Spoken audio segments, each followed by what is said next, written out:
من شرور أنفسنا ومن سيئات أعمالنا من يهدي الله فلا مضل له ومن يضلل فلا هادي له وأشهد أن لا إله إلا الله وحده لا شريك له وأشهد أن نبينا محمد رسول الله صلى الله عليه وعلى آله وصحبه وسلم تسليما كثيرا يا أيها الذين آمنوا اتقوا الله حق تقاته ولا تموتن إلا وأنتم مسلمون يا أيها الناس اتقوا ربكم الذي خلقكم من نفس واحدة وخلق منها زوجها وبث منهما رجالا كثيرا ونساء واتقوا الله الذي تساءلون به والأرحام إن الله كان عليكم رقيبا يا أيها الذين آمنوا اتقوا الله وقولوا قولا سديدا يصلح لكم أعمالكم ويغفر لكم ذنوبكم ومن يطع الله ورسوله فقد فاز فوزا عظيما أما بعد فإن أصدق الحديث كتاب الله وخير الهدي هدي محمد صلى الله عليه وسلم وشر الأمور محدثاتها وكل محدثة بدعة وكل بدعة ضلالة وكل ضلالة في النار أيها الأحبة السلام عليكم ورحمة الله وبركاته يوم 17 ga watan Ramadan bayan shekarar hijira 1442 yau 29 ga watan 4 shekarar 2021 hakika muna gode Allah tabaraka wa ta'ala da ya kama wannan rana yau 17 ga watan Ramadan wanda rana ce mai alkhairi mai albarka a cikin goma ta biyu goman gafara Allah ka mana gafara sannan a wannan rana akwai abubuwan da suka afku a duniyar musulunci wato canji juyin juya hali ba zan ce revolution ba zan ce next level ba wannan abin ya bi karfin haka wato lokacin da duniyar musulunci ta zama victorious ta samu intisar ta samu cin nasara wannan rana ita ce ranar yakin badar yawmul badr al-kubra ranar da aka yakin badar mafi girma rana ce mai albarka wanda Allah tabaraka wa ta'ala ya dauka imani da musulmi ya kaskantar da kafirai da kuma wanda suke a bisa dalala hakika inda za a ce zamu dauki dan lokaci minti 5 mai magana akan yakin badar zamu ga yawmul badr yawmul taqal jama'an yawmul furqan an kiyaye suna yawmul furqan bi ma'ana ran da Allah ya rabe gaskiya da ƙarya ƴan gaskiya aka gane su da ƴan ƙarya aka gane su sannan waɗanda suka zance adilla makaskanta wanda ba kowa ba ana wulakanta su a kore su da kasashen su da garuruwan su aka fitar da su da gidajen su sune muhajirai suka zo garin Madina suna baki amma Allah ya ba su nasara ya ba su izza ya ba su tamkin akan wanda suke sune masu girma masu tutiya masu dangi masu ƙarfi wato Qurayshawan Makka da kuma kafiran da suke kewaye da ita hakika wannan nasara ce ga duk mutumin da yake son musulunci ga duk wanda yake son imani ga duk wanda yake son ma'aiki sallallahu alaihi wasallam dole ya farin ciki da wannan ranar 17 ga watan Ramadan to amma ba tintintini ba yau ka tuna ta shekara ka sake tunawa me zamu dauka a ciki muddin mutum zai dinga tuna ranaku kawai ya zama kamar wato yana celebrating din rana ne kawai amma musulunci babu celebration in ba rana guda biyu ba ranar idi karama da ranar idi babba su ne kadai ranar da mutum zai biki amma duk wani abin da yake a tarihin musulunci so ake ka dauki ibra ka dauki lessons ka dauki darasussuka me ka koya da ranar badar ranar badar ta nuna mana cewa mutumin da yake riko da gaskiya ko ba dade ko ba jima shi ya samu nasara Annabi sallam ya zauna a garin Makka wato mustad'afan ana wulakanta shi ana kareta shi aka ce masa mahaukaci aka ce masa makareci kai har ta kai ma aka zo za a kashe shi Allah ya bashi dama ya hijira yana zuwa garin Madina bai cika shekara 2 ba aka yi yakin Badar sannan Allah ya bashi nasara su 300 da yan kai kafiran Makka su 1000 ba kadan a tarihi da wuya mutum ya taba zaton irin wannan amma haka ta kasance saboda me idan mutum ya rike Allah fallahu kana ma'a Allah ka kasance da shi to ya kai dan uwa ina kaina nasiha ina maka nasiha duk abin da zaka ka rike Allah kar ka rike wayo kar ka rike wato makirci kar ka rike ƙarya kar ka rike munafunci ba a san munafunci addinin Allah duk abin da zaka yi kaiwa Allah din muna gani cewa rayuwa yau kana da ita gobe babu yau kana da rai gobe ka mutu to muddin fa kana munafunci addini kana abu ba dan Allah ba sai dan san duniya sai dan san kuɗi sai dan san wani abu maslaha duniyawiya mutum zai yi hasara wallahi mutum sai ya gwammace ma bai wannan ba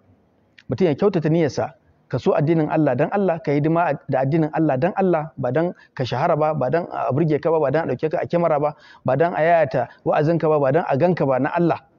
Allah ya ganka kada kowa ya ganka kai aiki Allah ya gani kada kowa ya gani abin da ake so kenan dama dan Allah kai baka bukata wani ya yabe ka baka bukata a ce kai ne mai kaza kada ka ɗauka in babu kai musulunci bai ci da kai babu kai musulunci zai ci gaba. Addini na Allah ne. Sannan mu sani cewa lallai Allah tabaraka wa ta'ala yana hikima wajen ba da nasara. Ko annabi sallallahu alaihi wasallam da samu nasara ba, sai abin da Allah nuna masa. Amma Allah ba musulmi nasara a yakin Badar ba su taba zata ba. Sannan ya ba su izza wa azza Allahu kalimata wa nasara nabiyya, wato ya agaji annabinsa da nasara. Sannan ya azurta wa wasu daga cikin sahabbansa shahada. Sannan a wannan yaki kai mala'iku ma sun musharaka wajen yaki. Sai musharaka wajen yaki. Wannan daukaka ce hatta kai wanda suka ji yakin akan su badariyun. Su a badariyun wato wanda suka halarci yakin Badar. Sana falala cikin sahabbai ana fifita su ana girmama su. Hatta kai sannan Abubakar yake ba da shawara yake ba Khalid bin Walid lallai idan ya tafi yaki a cikin jama'a sa akwai badariyin lallai ya dinga kaddamar da su a gaba gaba, ya dinga daukan shawarar su. To ashe dan Allah baka falala wajibi ne mu karbi wannan falalar. Tunda mutum baya son falala da karfinsa ko da wayansa, kamar mutum ya zama shugaban Najeriya dole ka girmama shi, ba da zaka ya zama gwamna dole ka girmama shi, haka Allah ya. To dan mutum Allah ya bashi falala bashi wannan falalar da Allah ya bashi ba tare da an samu matsala ba. Sannan yakin Badar yana koya mana as-sabat inda liqa'il adu ma'a zikrillah. Idan ya kasance mu musulmi baya neman yaki, baya neman ta da zaune tsaye, amma idan yaki ya zo to lallai fathbutu, mu'minai su rike. Ya ayyuhal ladina amanu idza laqitum fi'atan fathbutu wadhkurullaha kaseera. In yakin ya zo to a jajirce. Yanzu azumin nan yau da ake shan wahala, za ga wata na ganta da gorar suwan din nan tana tafiya tana haka. Nace Allah saka ta sha. Tana tafiya tana haka, kamar hambadawa take. To amma mutum ya dage ya ji wahalar ya hakura saboda Allah. Wallahi babban lada ne. Mutum zai ga haskensa wajen mutuwarsa, zai ga haskensa a cikin kabarinsa, zai ga haskensa ranar gobe kiyama. Amma mutumin ya kosa kai rana, kai ni azumin ma yunwa tana maganin azumi. Irin abin nan to kaga mutum ya kauce ya ba abin da ba a so. Sannan yakin Badar ya koya mana yadda mumini zai haɗe da mumini fi ittihadi quwwa, tanasur, taimakekeniya, taimakawa juna. Sannan mu san cewa muna tare za a samu nasara, ba ma tare ba za a samu nasara ba. A lokacin da mumini suka zama shajar madar, mai shajar madar sun yi dan kamar a yadi saba, yadda hannu na yi wannan ya yi dama wannan ya hagu wannan ya miƙe, ba a taɓa cin nasara ba. To lallai mu guji kunna wuta a cikin al'ummar musulmi, mu guji kunna keta da mugunta da rarraba kai. Muddin za mu yi wannan abin zai dawo kanka. Muddin mutum zai zama sana'arsa ya dinga kawo rarraba kai cikin jama'a, kada a zauna lafiya, in bai samu yadda ke so ba kuma ta baje, irin yadda wasu 'yan siyasa suke yi, wasu da kuma masu da'awar addini, in dai bai samu yadda ke so to wajen ma ya balle gaba ki daya. Subhanallah, addini na Allah ne, in ka yi akwai makomaka, akwai ƙarshe. Saboda haka yakin Badar zai koya mana yadda mutum zai haɗe kansa. Sannan Allah tabaraka wata'ala ya nuna musu mu'jiza. Allah tabaraka wata'ala ya sa Musallam ya mafarki, ya nuna masa mutanen da su haɗu su kalilan ne kaɗan. Sannan sahabbai sun ɗauka za su tafi su haɗu da karavan fatake su waye, wani kukar yanka zomo gare shi, wani ɗan sanda gare shi, masu kifiya dauka kaɗan ne kuma ba su da yawa, masu gadin karavan ba aiki za a yi ba. Akwai sahabban da suke hawa kan raƙumi su 7, wannan ya hauye suka, wannan ya hauye suka, haka kuma abin raƙumi ya tafi shi kadai. Wanda suka zo da doki kaɗan ne a cikin sahabbai. A cikin sakon ne dauko katakon make zomo a hanya, bai samu makami ba, wani kuma ya dauko makaminsa. Amma da suka zo Allah ya canza musu da wacce ba taba zata ba. Allah ka musu yaƙi ta hanyar shiga aljanna. To ashe idan mutum na so shiga aljanna sai Allah ya bashi gwale-gwale, sai Allah ya taba zuciyarsa. Walimai hasallahu alladhina amanu yamhaqal kafirin, sai an samu tamhis. Mai tamhis? A rairaye, a jefa sama, a girgije na sama ya koma ƙasa, na sama ya koma ƙasa, a danne wani ya sama wani ya ƙasa, a juya shi, sannan a matse a watsar, a fitar da na gaske. To shiga aljanna ba a shigar ta da daɗi, sai mutum an gwada imaninsa, an taɓa zuciyarsa, wani nasa ya rasa wani ya ji haushinsa, wani ya so shi, haka jaraba take. To lallai mu ɗauki yaƙin Badar nasara ce ga al'ummar musulmi gabaki ɗaya ta duniya, wanda shine ya buɗe ƙofofin kai musulunci duk duniya gabaki ɗaya. Yaƙin Badar cin nasara ta farko ita buɗe mana ta kai mu ranar 19 ga watan azumi, shi ma ranar da aka buɗe Fathu Makka. aka bude maka idza jaa nasrullahi al-fath wa ra'aita an-nasa yadkhuluna fi dinillahi afwaja. To ashe musulunci addini ne mai sauki,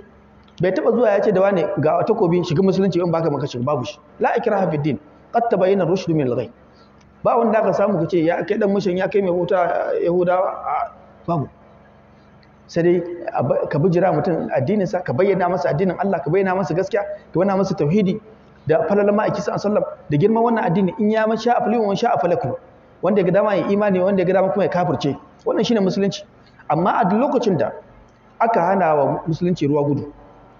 kafirai suka zama su ne kadangaren bakin tulu, kana jefansa tulun ya fashi ga baki ɗan yi hasara, to lallai musulmi ya tashi. A nan aka ce wa aiddu lahum mastata'tum min quwwa, ku musu tanadi na ƙarfi wanda za ku iya.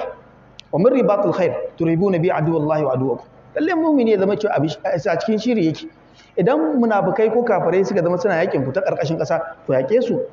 ta ƙarƙashin ƙasa. Tana muku irin ya faqatilum kama yuqatilukum, ku yaƙe su kamar da suke yakin ku, da dabarar da suke yakin ku, da makircin sai muku irinsa. Idan suka dauko makamai suka fito na fito, lalle ku fito na fito.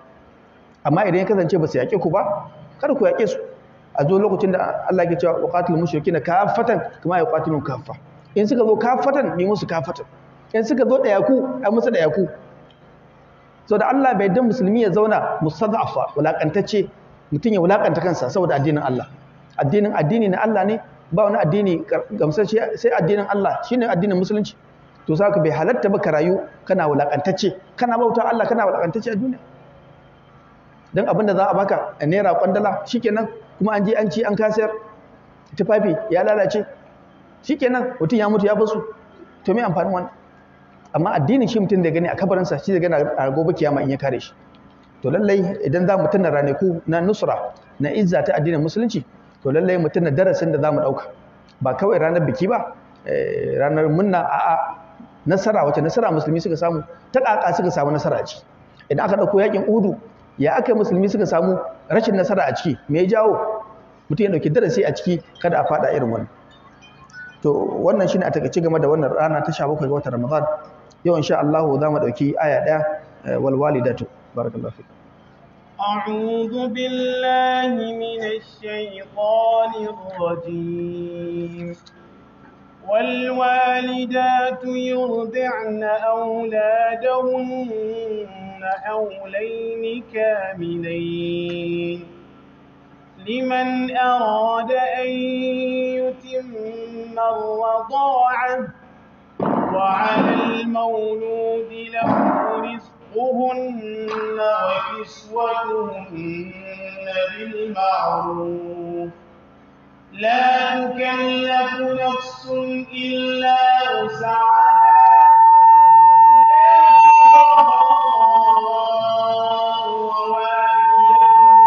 بولدها ولا مولود له بولده وعلى الوارث مثل ذلك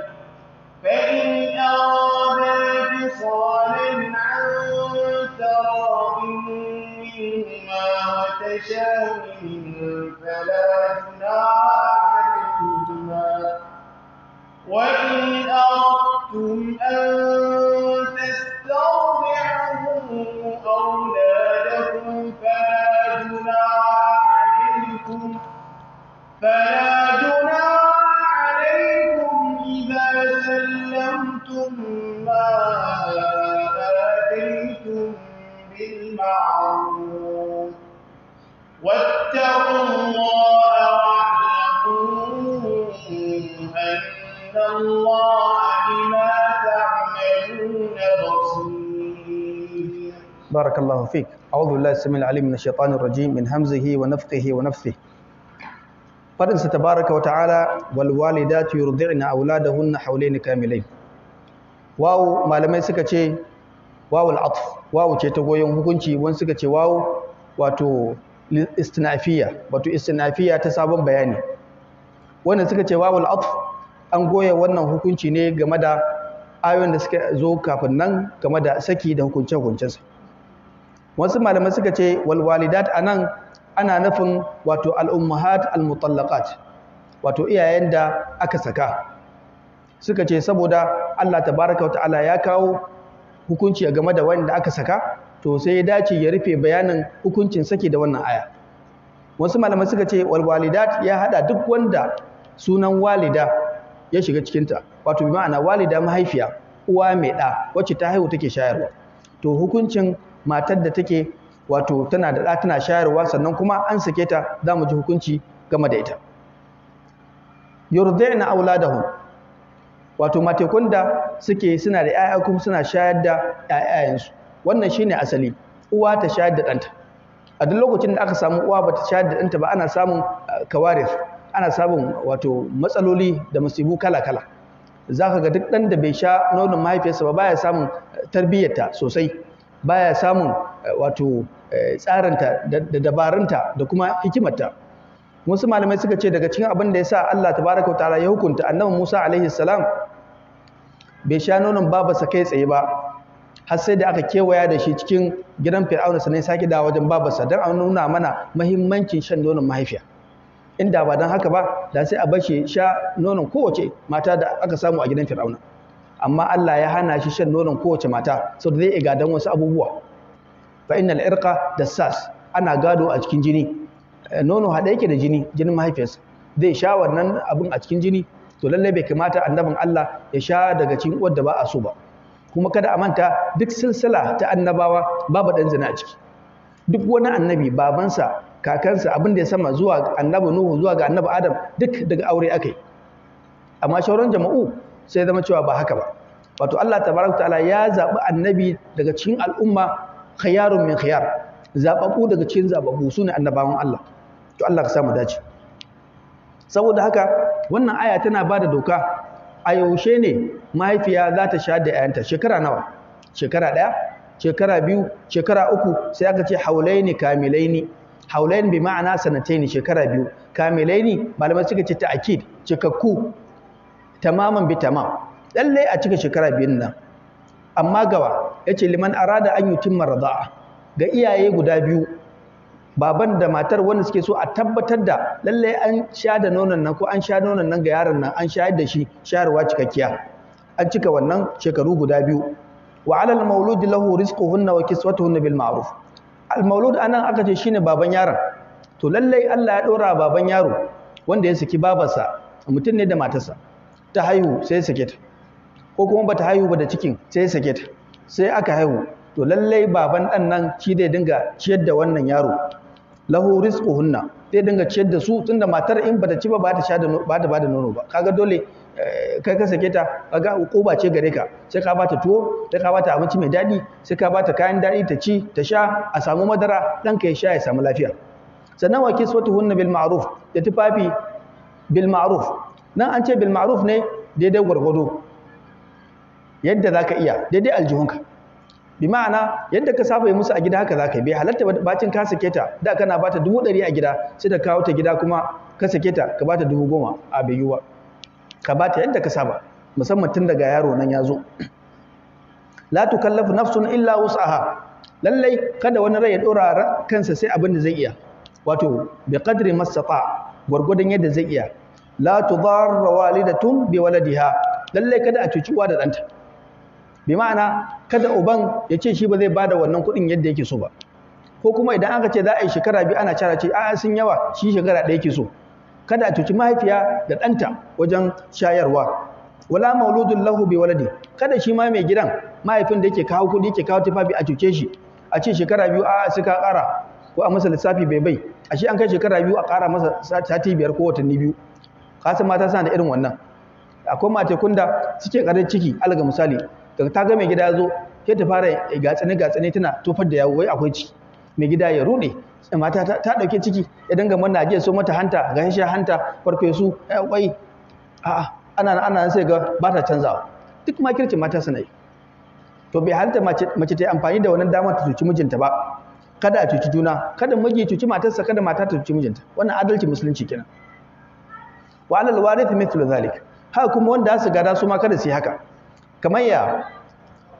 mutum ne ya saki matarsa, matar tana da fa in arada fisalan an taradin minhuma wa tashawurin fala junaha alaihima. In suka zo za su kawo fisali, mai fisali ko tsohon mijinta, tsohon mijina ya kake gani shayarwa nan kamar ni ba na gaji to sai sun shawara su biyu shi sai ya ce fa in arada alf tathniya su biyu dole sai sun haɗu sai an samu mai mitin tsakanin su an samu fahimtar juna bai halatta ɗaya ce ni ba zan ba ɗaya ce shi ba zan ciyar ba bai halatta ba fa in arada fisalan in suna so su raba wato su kawo ƙarshen shayarwar nan sannan wata shawarin suka shawara tsakanin su fala junaha alaihim babu laifi sai haka wa in aradtum an tastabdi'u auladakum fala junaha alaikum in kuma kuna so ku samu mai shayarwa tastabdi'u tatlubu man yurdi' lakum auladakum za ku nemi wanda zai sha kamar matar da ce ita ba da shayarwa bacin ka sake ni ko na sha maka da danka ba zai yi ba akwai wanda ta faɗa haka ba za a ce ba ta tausayi ba ya kace a ce tana da infial tana da fishi ba ta huce ba har yanzu ko kuma ta yi ba ta da nono ba ta da ruwan nono ko kuma ruwan nonon ta baya gamsar da ɗa akwai yaron da ga nonon ana ganin sa amma idan yaro sha ba zai gamsu ba to zai hayo matar da ta bada nono ta yi raza'a to wannan ayar ta mana magana akan raza'a mecece raza'a shayarwa da hukunce hukuncinta inda dama ta mai magana akan insha Allah to babu laifi shi mahaifin wato ya samu wacce za a bata kuɗi sannan ta sha da ɗan nan idan ta sha da ɗan nan da ita da mijinta sun zama iyayen wannan yaro da aka shayar ƴaƴanta yayyansa kenan da kun da su zo baya sun zama ƴan uwansa na shayarwa babu aure tsakaninsu sun zama muharramansa ya zama muharramansu daidai suke da waɗanda suka fito gida ɗaya uba ɗaya ko kuma baban da ɗan gida ɗaya suke ko uwar da ɗan gida ɗaya suke bi ma'ana in suka fito wato min abin wa ummin wa min abin wa min ummin khalis duk wannan ɗin bi ma'ana babu gado tsakaninsu gado wani iri gadon irin wanda kamar mutum zai aure tsakaninsu to amma idan ya kasance ba a sha nonon nan ba wanda za mu yi magana a kansa wani nono ne ke haramtawa wani nono ne wanda in ka sha alga misali mutum ya je gidan wasu ya sha nonon mahaifiyarsu sannan a ce babu aure tsakaninsu akwai nonon da yake iyakancewa to dan aka samu wannan an samu abin da ake bukata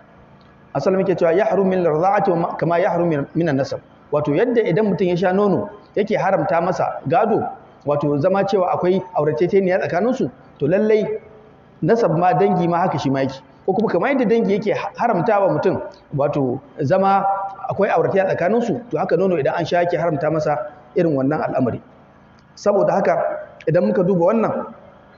za mu ga Allah tabaraka ta'ala yana bayani gamsashe lallai game da rada'a hukunci ne mai ƙarfi wanda yake ya kamata a nuna mana yadda ake yinsa mu a nan ƙasa Hausa ba ruwanmu da shayarwa ba mu cika kula da hukuncin shaye-shaye ba ko shayarwa babu da wannan tsari amma Laraba sun gaji abin ne ma kamar a cikin sa yake ko da yaushe shi yasa shari'a musulunci ta kawo wannan al'amari ta ginda musu shi ma da sharadi fala junaha alaikum babu laifi a dauko wacce za ta shayar idan sallamtum ma ataitum bil ma'ruf muddin kuka ba su abin nan da kuke bayarwa ko an sha mata naira 20,000 a duk wata naira 10,000 a duk wata naira 5,000 ko buhun shinkafa kawai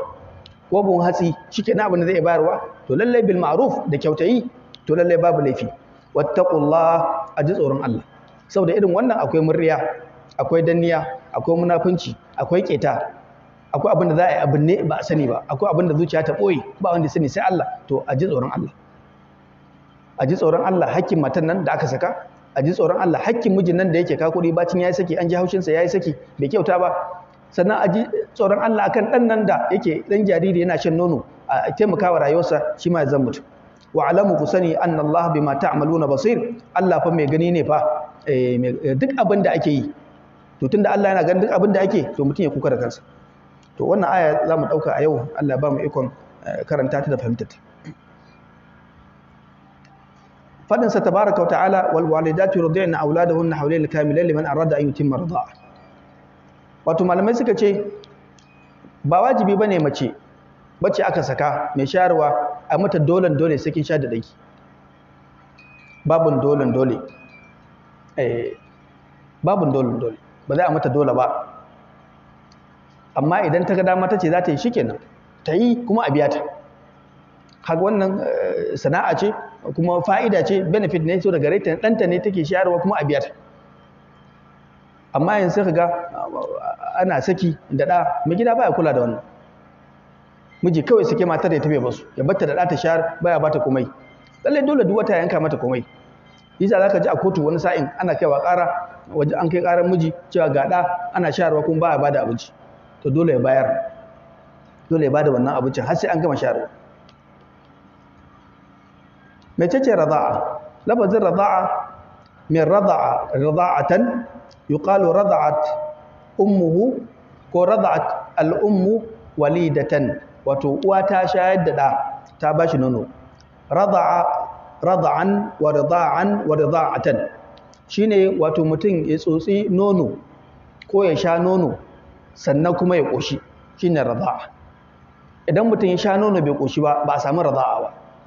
rada'a shine mutum ya sha nono ya koshi ya masa maganin yunwa. wannan asali ga yara ne, za mu zo mu ji shin ya halatta babba ƙato shi ma ya masa irin wannan ko bai halatta ba, wanda ke sabanin malamai ne. amma yaro ba shi da wani abincin da ci, bai ci samu tuwo ba ko dawa ko kuma shinkafa ya ci, ba shi da abinci sai nono, kuma cikinsa ba shi da girma, daga ya sha nonon sai ya ƙoshi. to a nan lallai ana so a ba yaro wannan nono ya sha ya ƙoshi. to shin idan aka samu mutum mai girma mai shekaru shi ma ya sha nonon nan ya sha ya ƙoshi, shi ma za a ce masa an shayar da shi? shin hukuncin da ke kan yaro ya faɗa kansa? za mu ji bayanin a lokacin insha Allah. Allah tabaraka wa ta'ala ya karfafa wannan al'amari, ya ce lallai lokacin da aka iyakancewa mace ta shayar da ɗanta shekara 2 ne, shekara 2 kamilai ne cikakku. to wannan ba buƙatar canji, in kaga an canza an rage ko an ƙara sai da maslaha ta gabaki ɗaya. akwai wanda tayu shi ɗan saboda a cikin babarsa ya yi wata 7 bai kai wata 9 ba,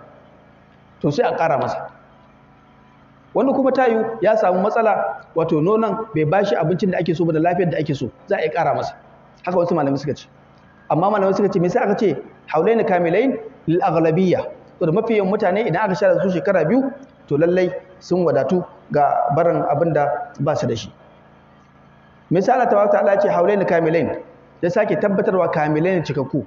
aka ce dan a yanke sabani tsakanin miji da mata, kada miji ya ce ni kawai kudin da zan iya biyan ki ko na ci da ke da danki shekara 1. ta ce wallahi baka isa ba sai ka ƙara mu, ko ce ni shekara 3 nake so, wato har sai ta shayar ta more ta samu lafiya ta samu damar yin wani auren da kudin mijinta yi wani auren. mata sai haka, yana ba ta kudi tana sokewa tana ajewa, tana ba dan abin da ya sawaka, ta kayan daki ta gyara gadonta tsoho wanda ya lalace, ta hada kayan kicin da kudaden tsohon miji kuma ta sake wani auren. to wannan bai halatta ba, shi yasa Allah ya ce haulaini kamilain, in ji malamai wallahu a'lam. to me hukuncin rada'a, shayarwa bayan shekara 2? wato ga mutumin da ya haura shekara 2, shin dole ya halatta ko ya halatta a shari'ance mutumin da ya sha nono sai dai sake shan nonon wata, shi ma ya dauki wannan hukunci ko bai halatta ba? wasu malaman sai ganin cewa wato annahu la tuhramu shay'an ala sahih, cewa idan mutum ya sha nono fiye da shekara 2 da shari'a ta bayar ba zai haramta masa komai ba. alal misali mutum bacin ya gama shan nonon babarsa sai kun je sha nonon wata, shin ita ma ta zama babarsa wajen shayarwa? wani suka ce a ba ta zama. wannan shine kamar kaulin jumhurin malamai suna ganin wannan. me hujjar su wannan aya wal walidatu yurdina auladahunna hawlayn kamilain, kamar an bada lokacin da wato hukunci na shayarwa zai kasance ga ɗa da uwa wacce sha nononta shekara 2 kawai. to in muddin za a kira ta babarsa mai shayar da shi ko shi ɗanta da ta shayar da shi, to lallai shekara 2 za a yi. idan aka yi ƙasa da wannan ba su kai ba, in suka haura kuma ba su kai ba. sannan faɗin sallallahu alaihi wasallam la yahrumu min ar-rada'ati illa ma fatiqa al-am'a wa kana qabla al-fitar, yace abinda zai haramta wa mutum ko ya kasance ya zama ɗa ga wacce shayar da shi ita ma ta zama haifiyarsa, shine wato nonon da aka sha yahuda ko wato yahuda timbi, ya shiga cikin timbi ya make a cikin timbi, shine fataqal am'a wa kana qabla al-fitar, sannan kuma aka yi shi kafin a yaye shi, kafin shekarun yaye da watannin yaye mutum ya sha wannan, to haka shikenan wannan ya samu hukunci wanda yake wato ya zama ɗa ga wannan mata, sai ta zama babarsa. wannan hadisi Imam Bukhari ya rawaito shi da Imam Muslim, hadisi ne ingantattu daga hadisin nan Aisha. akwai wani hadisi da Aisha ta sake rawaito har ila yau, Annabi ya shigo daki sai ganta da wani mutum, Annabi sai nuna a fuskar sa bai ji dadin da ya ga wannan mutum a cikin dakin sa. wannan shine abin da ya dace. In ka shigo gidanka ka ga wani katon garjejen namiji a ɗakin matarka tabbas ka sha kunu, kar ka nuna abin daidai ne, wanda in ka nuna abin daidai ne an bude kofa kenan ana yi. Ko ga mutum kawai a cikin soro me kawo shi ya tsaya daga waje ya nemi izini. Wannan shine tsarin musulunci. Bi ma'ana wanda bai halatta ka ganta ba kada ka ganta, wanda akwai aure tsakaninku bai halatta ka ganta ba babu muharrami. Sai da na uku kuma muharrami wanda yake zai haramta ko zai hana abin da zai iya kasancewa. Sai da Aisha take cewa sai ta ce ya Rasulullah ai innahu akhi, wato dan uwana ne kamar na sharewa kenan. Sai ce unzurna ma ikhwanukunna fa inna marada'atu min waja'. Yace to ba kai ku duba su waye ne ƴan uwanku su waye kun ba ƴan uwanku ba. Bacin shayarwa ana yin ta saboda maganin yunwa.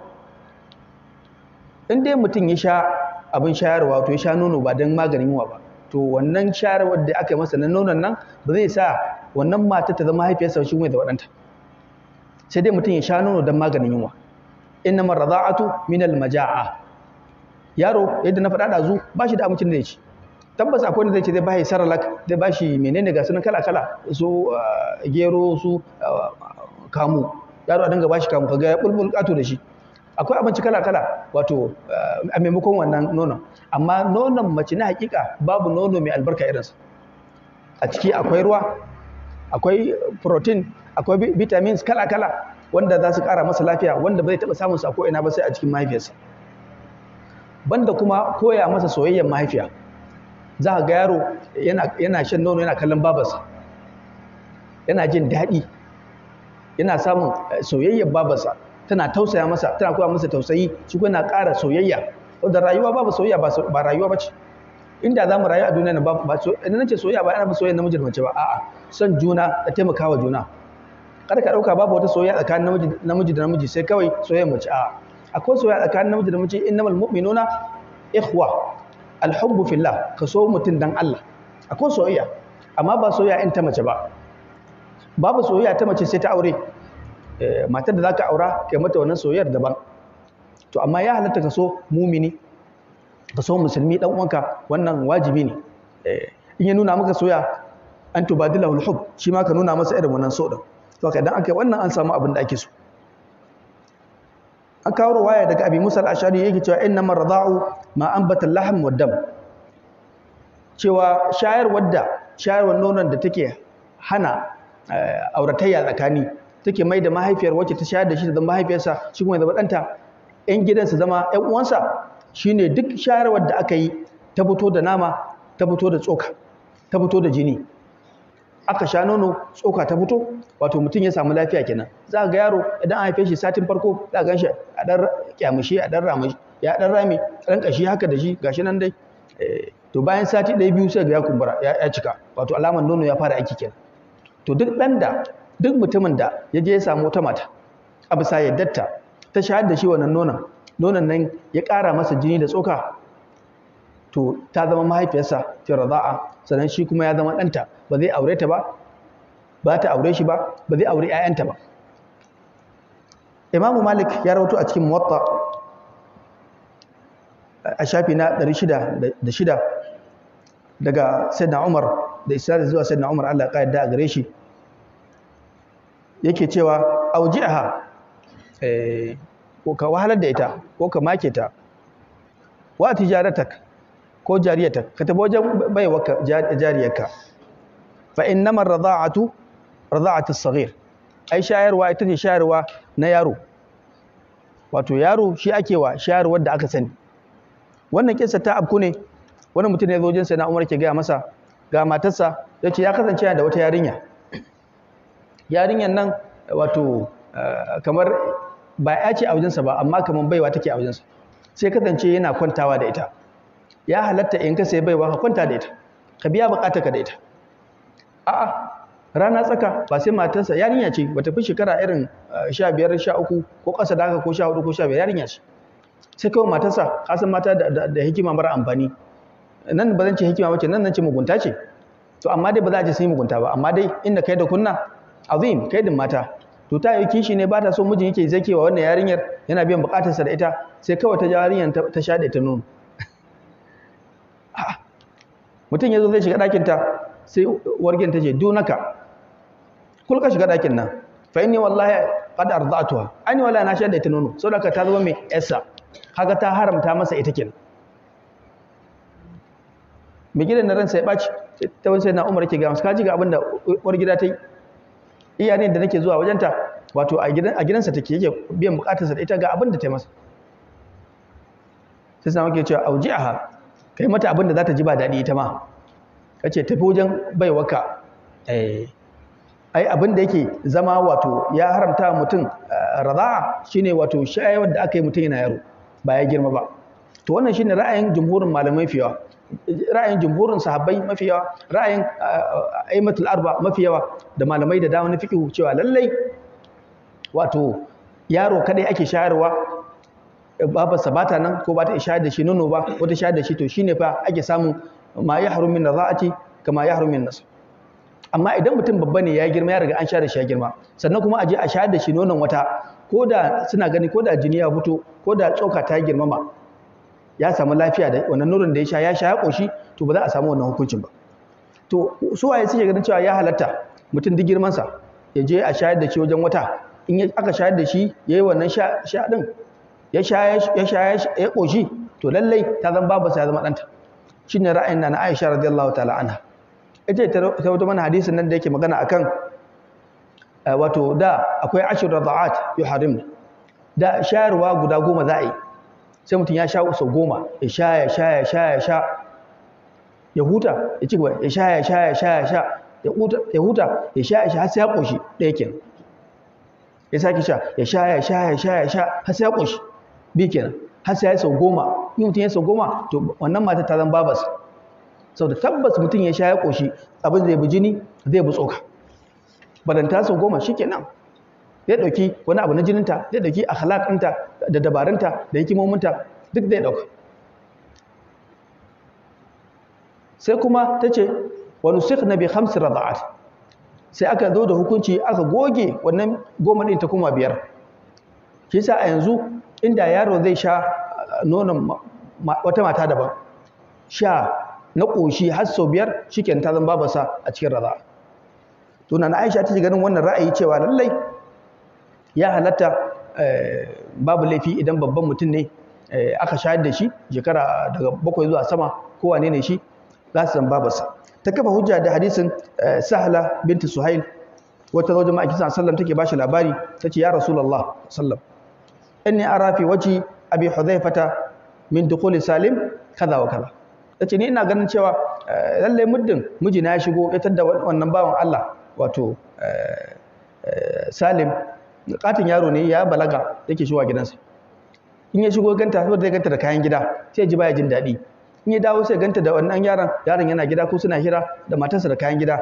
sai ji baya jin daɗi yace ina ganin wani abu fuskar mijina ya za a yi ya Rasulullah shi kuma Salim din kamar halif ɗinsa ne me halif ɗinsa wato an yi alƙawari duk inda ya je ba zai bashi ba bai ma'ana laraba san da wani abu za mu yi ran tsaitseniya ni da kai idan an cuce ni za ka rama mu idan an cuce ka zan rama maka da ka taimake ni zan taimake ka idan na fada kwata ka fada kwata in ka samu nasara na samu nasara duk abin da ya shafe ka ya shafe to yasa zai bashi dama shiga gidansa ya ga matarsa to amma zai ji baya jin daɗi shi saboda ajina basa ce sai ta kawo ƙarar wajen ma'aiki sallallahu alaihi wasallam shi mijin bai kawo amma ita kawo sai sallallahu ya ce mata arzi'i to shahid faɗinsa arzi'i ki shahid da shi mai sa sallam ya ce da wannan mata ta shayar da wannan katin namijin alama cewa mai ya halatta ki shayar da shi ta ce wa kaifa urdi'uhu wa huwa rajulun kabir ya za na shayar da shi bacin katin saurayi ne fata basa sallallahu sallam ya murmushi yake cewa qad alimti annahu rajulun kabir a cikin sun yaro ne babba saurayi katin saurayi ne wato fadin sa wannan a cikin sun katin saurayi ne malamai suka ce akwai babi da dama wajen bayani daga ciki suke cewa a ce kamata ya ke ma tuntuni ki rufe jikinki kin san katin namiji ne yake shigowa gidanki kuma ke shayar da shi ba ke shayar da shi ba kuma ke ganin jikinki to rufe jikinki wasu an suka ce a abin da ake nufi rajulun kabir in dai kina so ya dinga shiga cikin gida mijinki ya daina san cewa wani abu zai kasance a tsakanin ke da shi ya cire wannan shakka din to shayar da shi da yarda mijinki a wata ruwayar sai ta shayar da shi sai aka cire wannan wato damuwa ta babansa ta wannan miji da yake gani wa matarsa. To hujjar na Aisha wannan hadisi sallam ya ce da wato ita wannan Sahala ta shayar da shi, ta shayar da Salim, kuma ta shayar babban mutum ne ya zo ya sha nonon, ya sha ya koshi, ita bai waje ta yi sake dawa wani lokaci sake sha ya koshi har sau 5 sai ta zan babarsa, shi kuma ya zama ɗanta, ‘ya'yanta sun zama ‘yan uwansa babu aure tsakaninsu. Haka wannan shari'a ta toshe kafar wadda shaɗan za a ba shi dama, saboda shaɗan shi abin da yake so illa daga wannan matar ba mahaifiyarsa ba ce, wannan matar ba ƙanwarsa ba ce, to komai sai a yi. To da aka ce wannan akwai darajar kwarjinin mahaifiya, wannan akwai darajar ɗana ne, to wani abu zai kasance ba. In kaga wani abu ya kasance to wannan wani bugun bala'i ne Allah ya shemu, wanda Allah ke bala'anta mutane, Allah mana maganarsa. Wannan hadisin rawahu Muslim, hadisi mai lamba 453. Wanda suka saba wa nana Aisha su da jumhur as-sahaba da jumhur al-ulama, su suka saba mata a bisa wannan ra'ayi. Sai suka bada amsa suka ce ai wannan hadisi wato khasum bi Salim ma'a Abi Hudhaifa. Wato wannan hukunci ne aka bayar na musamman na Salim, wannan yaro da yake babba ya girma ya balaga yake shiga gidan Abi Hudhaifa. Aka kawo waraka a warware matsalar dan Abu Hudhaifa ya dinga samun kwanciyar hankali in ya gaishe a cikin gida. To, shin a hukuncin shari'a akwai wanda ake ba su hukunci na ɗayaku? In ka dubi nassin shari'a a hadisai da ayoyi za ka ga na kowa da kowa ne. Duk nassin da suka zo suka taba ka sun taba ne. Kuma ba za a ce kai ne kadai za ka yi wani ko ba zan ba. To amma akwai lokacin da idan aka tambaye sallam fatawa, aka tambaye shi fatawa me hukuncin kaza, sai ya bada amsa fatawar irin yanayin mutum, irin yanayin mutumin. Alga misali, mutumin da ya zo ce ya Rasulullah ausini, ya Rasulullah kai mun wasiya. An sallam zai masa wasiya da me? Ittaqillah, kai tsoron Allah. Bai ga masa ba. Zai ce masa qawi imanaka, ka karfa imaninka, bai ce masa haka ba. Yace ka kula da sallah, bai ce masa haka ba. Ka taimaka wa babanka, ka kula da birrul walidain, bai ga masa ba. Ya ce masa me? La taghdab. Kar kai fushi. To ashe inda zaka je kuma kai tambayar, ba za a ce maka la taghdab. Annabi sallallahu sai kalli yanayin sa. Wannan mutum me ya addabe shi? Me dame shi? Ya da yawan fushi. In yayi fushi, bai sai daga nan unguwar sai tafi gurin dutse. Sai fushin ya kawo sai ganshi a gurin dutse. Ka san wannan musifa ce. In daga nan kawai malam mutum ransa ya bace sai ya mota, sai giza. ba a cin kasuwa ranar giza, sai hankalinsa ya dawo, me kawo ni gizawa a shirinsa ne ya ɓaci. To ba a san irin wannan bishi. Sannan akwai hadisai da dama a musallam yake ba mu misali wajen tabbatar da tsarin shari'a, a tabbatar da yadda za a tabbatar da musulunci. Alga misali, wani sahabi ya zo daga ƙauye a Arabi ya ce ya Rasulullah, kana gani idan na yi salloli da aka wajabta na bada zakka, na azumin watan Ramadan, na aikin haji, walam azid ala zalika shay'an, adkhulul janna, zan shiga aljanna. Yace masa na'am. Yace za ka shiga aljanna. Amma da wanda za a ƙara masa ya ƙara. Annabi sallam ya ba wasu sahabbansa menene qiyamul layl. Yace mutum ya kula da qiyamul layl. Annabi sallam ya kawo masa sahabbansa da sallar walaha, yace salatul awwabin. Amma wanda yanzu aka bashi a shiga kai guda 5 ya ishe shi. To ashe akwai wanda ake bashi amsa daidai imaninsa daidai fahimtarsa na addini, akwai wanda ko za a bashi wannan hukunci na gaba ki daya. To wannan ba kare ra'ayin jumhur nake ba, amma dai yan an duba za a ga wato a tabbas garjejen kato yana shiga gidanka ka bashi dama, har matakun cewa suka yi a zaman sahabbai, to sai mu ga katin namijin da ya zo ce zai sha nonon mu. An gane Hausa tunda na Aisha ta faɗa haka ga hadisin ya zo, to sai mu ga namijin da ya zo ya ce zai sha nonon mu yaye shi ya isa. Wato su matan ba za su so katin namiji su sha da shi nono ba, amma dan yaro za a sha da shi, it's normal. To wannan sabanin ba wani sabani bane, musamman mu a ƙasa Hausa babu da dabi'a irin wannan. Ina jin abin bai ja mana matsala ba insha Allah, wallahu a'lam. Fadin sa tabaaraka wa ta'ala wa 'alal warith mithlu dhalik. Al warith mai gado, waye mai gado? An samu sabanin malamai akan wane ne mai gado a wannan aya. Wasu malamai suka ce kullu man yarithul aba min ar-rijali wan nisa. Duk mutumin da zai dauki nauyin mahaifin mahaifin da ya saki ya mutu to zai dauki nauyin kulawa da shayar da nonon warith mai gadansa wane ne suka ce duk wanda zai gaji mahaifin nan to ya da yake kamar babban wan da kannansa za su taimakawa kaninsu dan karami da aka haifa wanda baban ya mutu ya bar shi ana shayar da shi ya taimaka su dinga ce da babarsa in ma babarsa ce aka saka shikenan dama to wana mai na in ko ba babarsa bace babar ɗaya ce shi ma dole su ciyar wasu malamai suka ce abin da ke anan al-mauludu nafsuhu wato shi baban ne zai bada dukiya ya ware kamar a cin gadansa ya bayar wannan qabisa ibnu dhu'ayb shi ya faɗa wannan ra'ayi wasu malamai suna gani abin da ake da warithul maulud suka ce ala warithus sabi idza kana abuhu mayitan mithlu alladhi kana ala abihi fi hayatihi mimman kana bi hadha alqawl cewa suna gani kamar wannan yaron da ake shayar da shi nono shine wajaba ya wannan aiki wato daga in babansa ya mutu daga dukiyar da aka bashi na gado a ci za a dinga daukan masa ana bayarwa to almuhim kauli na farko shine wanda malamai suka dauka cewa shine mafi inganci a bisa wannan wane ne zai dauki ragamar shayar da wannan mata alwalidatu to zai na auladahunna haulaini kamilain su gama shekaru guda biyu nan suna shayarwa shine mai gadan wannan mutum baban wannan yaro da ya mutu ya basu fadin sa tabaraka ta'ala wa in aradtum idan kuka so an tastardi'u auladakum miji da matar ko mijin ko matar ita ta cewa ba ta so ta sha da ɗan nan shi kuma mai gidan yake gan cewa ya kamata a ce ba matar ta shayar ba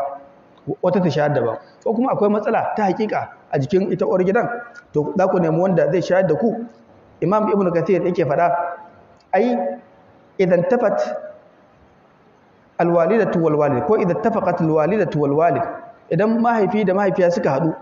a bisa ra'ayi ala an yastaslima minha alwalad ko ya miƙar da ɗan nan wato zuwa ga wanda za a shayar da shi saboda uzur wani uzuri da gareta ko wani uzuri dake wajen mahaifin to fala junaha alaihi ma fi badalihi babu laifi a canza wanda zai shayar a duk lokacin da aka samu matsala tsakanin wato mai shayarwa mahaifiya ta farko ba ta iko da shayar to lallai babu laifi a wannan guri a samu canji sannan wala alaihi fi qabulihi minha idza sallama ajratahuma bi ma'ana babu laifi ya karbi wannan ra'ayin daga wajenta in tace ita ba ta shahada din nan ba to lallai babu laifi a karbi wannan ra'ayi a samu wacce ta shahar ita ma a bata kudinta billati hiya ahsan to a wannan shine abin da malamai suka faɗa wato kuma ibnu kathir ya tabbatar da shi san fadin sa tabaaraka wa ta'ala idza sallamtum ma ataytum bil ma'ruf wato muddin kuka basu wannan ujur din ladan da zaku bayar bil ma'ruf da kyautai to lallai ya dace su dauki wannan nauyi ai idza sallamtum al ummahat wa sallamtum al mustardiat idan kuka bawa ummahat wato iyayen wannan yara da kuma wato waɗanda kuka dauki nauyin su su shayar da yan kuka ba su wannan dukiya wanda ba su haifi ayan nan ba kuka ba su ladan su to babu laifi su ci gaba da wannan aiki muddin an ba su wannan wasu malamai suka ce ana ya halatta uwa ta protest ta ce ba ta yadda ba muddin uba bai bata wannan ujur din ba bai bata wannan ladar dakin ba miji ya hana wannan kuɗi ta ce ba ta shayar ba dole sai ya sha da ita to idan yaki ya halatta ta kai shi ƙara wajen alƙali a karɓa wannan dukiya da za a bata wanda zai bata abinci ta ci abinci ita kadai ta ci ta koshi dan nan ya samu nono ya sha wannan shine abin da malamai suka faɗa fadin sa bil ma'ruf me sai aka ce bil ma'ruf wato daidai yake da fadin tabaraka wa ta'ala al-musi qadruhu al-muqtiri qadru mata'an bil ma'ruf daidai aljihun ga daidai abin da zaka bata ba a ce ka je karanto kuɗi a banki ba a ce ka je karanto kuɗi a wajen abokanka ba dan ka burge ta dan ka ja hankalinta sake dawowa wajen ka a abinda ka saba ba ta dama shi ake so ka bata a gidanka kana ba ta dire mata buhun shinkafa ta ci ta yi da kai a ciki to ba laifi ka bata rabin buhu ya aishe ta ita kadai ko ya mata yawa sannan ta yi dan yana buƙatar abubuwan asibiti kula da lafiyarsa yana buƙatar tufafi a ba shi tufafi ita ma har da ita a ciki wanda bai halatta a ga ɗanka da tufafi ita kuma a ganta da kaya marasa kyau ba so da duk abin da ake so ka ba ta abin da zai faranta mata rai ɗanka ya ci ya sha ya samu lafiya idan mahaifiya tana sha da ɗanta kuma sannan ranta a ɓace ɗanta zai ɗauki infial saurin fushi saurin damuwa to lallai ka ba ta abin da za ta samu kwanciyar hankali a ciki kuma hankalin ta ya kwanta wallahu a'lam qawluhu wattaqullah idan Allah tabaraka wa ta'ala ya bada dokoki da sharadai ga yadda za a bayar saboda rahamarsa da kansa yake ginda sharadai da dokoki ya bada umarni ya hani wannan rahama ce gare shi kuma rahama ce gare mu saboda shine ubangiji mai rahama to lalle mu bi wannan tsari to lalle ba za mu iya sai mun samu tsoron Allah saboda mutum zuciyarsa amaratun bisu tana yin umarni zuwa ga abin da ba shi da kyau ga shedan yana nan yana remote control yana control ɗinka kaza kada kai kaza to lalle mutum ya ji tsoron Allah ya fada da zuciyarsa ibnu kathir ya ce ai fi jami'i ahwalikum ittaqullah fi jami'i ahwalikum mutum ya ji tsoron Allah a duk yanayin da yake ci da akwai kai tsoron Allah babu kai tsoron Allah abin ya maka dadi kai tsoron Allah abin bai maka dadi ba kai tsoron Allah ana yi da kai kai tsoron Allah ba a yi da kai kai tsoron Allah sai tsoron Allah zai amfane ka abin da bai maka daidai ba anan na duniya ne zaka tafi ka bar shi duk wannan rikicin zaka tafi ka bar su wattaqullah ku ji tsoron Allah idan ka samu tsoron Allah wa alamu anna Allah bima ta'maluna basir lalle ku sani cewa Allah bima ta'maluna basir ga dukkan abin da kuke aikatawa basirun ne mai gani mai tsinkaye ne nan malamai suka ce basar an yi amfani da basar saboda basira ta kunshi ilimi da gani sabanin ru'ya yara gani kawai da ido ne amma basir akwai ilimi a ciki ya san me kuke yi sannan kuma yana ganin ku shi sa aka Allah ya amfani da wannan lafazi na basir ala wazn fa'il ai fala yakhfa alaihi shay babu abin da yake buya gare shi Allah tabaaraka wa ta'ala min ahwalikum daga ayyukanku wa aqwalikum da kuma abin da kuke faɗa mas'ala ta ƙarshe zamu dauka a yau wane ne ya fi cancanta ya rike da namiji ko mace idan miji da matar suna zaune gida ɗaya ba a rabu ba wanda ya cancanta ya rike ‘ya'yansa shi ne miji shi kuma ya rike ‘ya'yansa ya rike matarsa ya kula su gaba kida to amma muddin aka sami ‘ya'ya manya-manya suka balaga ko da a shari'a sun kai manzalin da za su fita daga hannun mahaifinsu wasu malamai suka ce sai an aurar da su amma babu sin shekara ta auratayya wacce shari'a ta hada akanta wani suka ce in yaro ya balaga zai fita daga hannun mahaifinsa zai iya tafiya gabas ya tafi yamma ya tafi kudu duk mahaifi ya ba shi dama lokacin da ya dawo in ba zai canza gari shikenan to idan kuma aka samu abin bai daɗi ba bai daɗi ba miji ya saki matarsa akwai manyan 'ya'ya to ba dole bane mahaifiya ta rike manyan 'ya'ya to da ba ta ice da su ba amma muddin aka samu ƙananan yara ba su kai sinnin rushd ba ba samu balaga ba sinnin tamyiz ba su a gane abubuwa to lallai mahaifiya ta rike 'ya'yan nan kuma kaga idan aka yi rabuwa mara kyau dole mahaifi ya dinga zirga-zirga yana kai abinci idan bai je ba ya dinga aikawa saboda akwai 'ya'yansa ƙanana ballantana a ce ma wanda za a shahar da shi ne kaga sai shekara 2 ana shahar da wannan ɗa to amma muddin matan nan ta gama shahar da ɗa sanin yaran nan ba su balaga ba ba su kai shekara 15 ba ko 14 tunda ana samun balaga daga 14 15 ya danganta ga irin yaran noman menene noman brolox ne ko no kiwon me aka yi masa a gida irin kajin nan ne malam na gona ko kajin gida ne kajin gida malam a ta ci ba a gani a ta ci ba a gani sai ga mutum shekara 20 malam amma duk urga shi ko gemu babu kaga wani shekara 12 malam gemu ya fara mutuwa ya fara saje subhanallah to ya danganta ga abincin da ake bashi ana bashi abincin gwangwani canned food shikenan dole ya zama katu to saboda haka idan yaran nan ba su samu sinnin rushd ba to lallai mahaifiya ta kula da su to sai take cewa tunda yaran nan ba su balaga ba amma kuma bana sha da kowa zan sake aure manema sun fito za ta bi wani gida to anan sai ta dawo da 'ya'yan nan ga mai gida ga babansu anan ba ta da haƙƙi ta sai ta rike 'ya'yanta a gidan wani ko da mijin nata sabo ya ce zai rike idan an je kotu dole alƙali ya ce ta dawo da miji ‘ya'yanta zuwa gare shi wannan shi ne abinda malamai suka tabbatar za mu tsaya nan inda akwai tambaya ɗaya ko biyu sai a yi a kan wannan wallahu ta'ala ala